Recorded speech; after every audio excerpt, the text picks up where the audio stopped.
Conversión de Saulo. Mientras tanto, Saulo, respirando aún amenazas de muerte contra los discípulos del Señor, se presentó al sumo sacerdote y le pidió cartas de extradición para las sinagogas de Damasco. Tenía la intención de encontrar y llevarse presos a Jerusalén a todos los que pertenecieran al camino, fueran hombres o mujeres.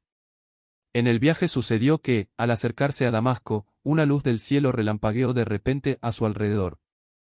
Él cayó al suelo y oyó una voz que le decía: Saulo, Saulo, ¿por qué me persigues? ¿Quién eres, Señor? Preguntó. Yo soy Jesús, a quien tú persigues, contestó la voz. Levántate y entra en la ciudad, que allí se te dirá lo que tienes que hacer. Los hombres que viajaban con Saulo se detuvieron atónitos porque oían la voz, pero no veían a nadie. Saulo se levantó del suelo, pero cuando abrió los ojos no podía ver, así que lo tomaron de la mano y lo llevaron a Damasco. Estuvo ciego 3 días, sin comer ni beber nada. Había en Damasco un discípulo llamado Ananías, a quien el Señor llamó en una visión. Ananías. Aquí estoy, Señor. Anda, le dijo el Señor, ve a la casa de Judas, en la calle llamada Derecha, y pregunta por un tal Saulo de Tarso. Está orando y ha visto en una visión a un hombre llamado Ananías que entra y pone las manos sobre él para que recobre la vista. Entonces Ananías respondió: Señor, he oído hablar mucho de ese hombre y de todo el mal que ha causado a los que creen en ti en Jerusalén. 14 Y ahora lo tenemos aquí, autorizado por los jefes de los sacerdotes, para llevarse presos a todos los que invocan tu nombre. Ve. Insistió el Señor, porque ese hombre es mi instrumento escogido para dar a conocer mi nombre tanto a las naciones y a sus reyes como al pueblo de Israel. Yo le mostraré cuánto tendrá que padecer por mi nombre. Ananías se fue y cuando llegó a la casa, le impuso las manos a Saulo y dijo: Hermano Saulo, el Señor Jesús, que se te apareció en el camino, me ha enviado para que recobres la vista y seas lleno del Espíritu Santo. Al instante cayó de los ojos de Saulo algo como escamas y recobró la vista. Se levantó y fue bautizado. Luego comió y recobró las fuerzas. Saulo en Damasco y en Jerusalén. Saulo pasó varios días con los discípulos que estaban en Damasco y enseguida se dedicó a predicar en las sinagogas, afirmando que Jesús es el Hijo de Dios. Todos los que le oían quedaban asombrados y preguntaban: ¿no es este el que en Jerusalén perseguía a muerte a los que invocan ese nombre? ¿Y no ha venido aquí para llevarse los presos y entregarlos a los jefes de los sacerdotes? Pero Saulo cobraba cada vez más fuerza y confundía a los judíos que vivían en Damasco, demostrándoles que Jesús es el Cristo.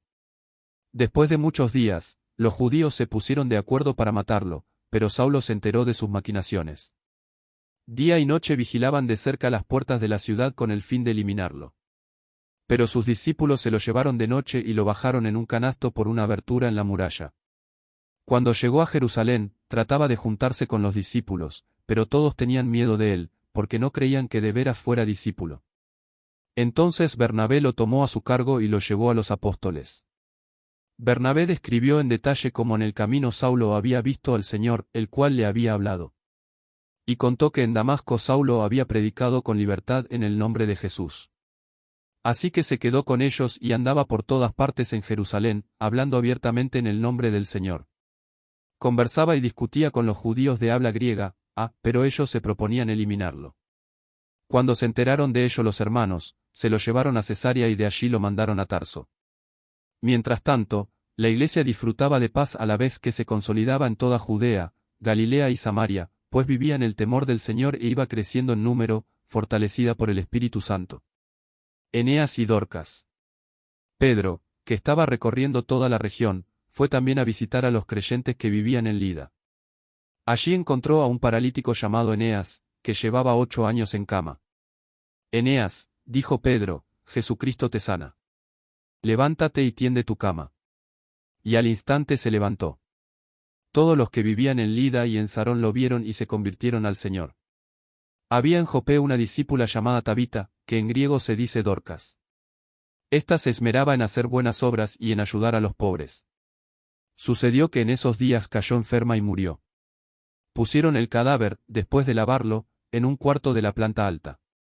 Y como Lida estaba cerca de Jope, los discípulos, al enterarse de que Pedro se encontraba en Lida, enviaron a 2 hombres a rogarle: por favor, venga usted a Jope enseguida.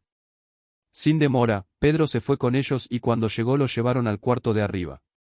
Todas las viudas se presentaron, llorando y mostrándole las túnicas y otros vestidos que Dorcas había hecho cuando aún estaba con ellas. Pedro hizo que todos salieran del cuarto, luego se puso de rodillas y oró. Volviéndose hacia la muerta, dijo, Tabita, levántate. Ella abrió los ojos y al ver a Pedro se incorporó. Él, tomándola de la mano, la levantó. Luego llamó a los creyentes y a las viudas, a quienes la presentó viva. La noticia se difundió por todo Jope y muchos creyeron en el Señor. Pedro se quedó en Jope un buen tiempo, en casa de un tal Simón que era curtidor de pieles.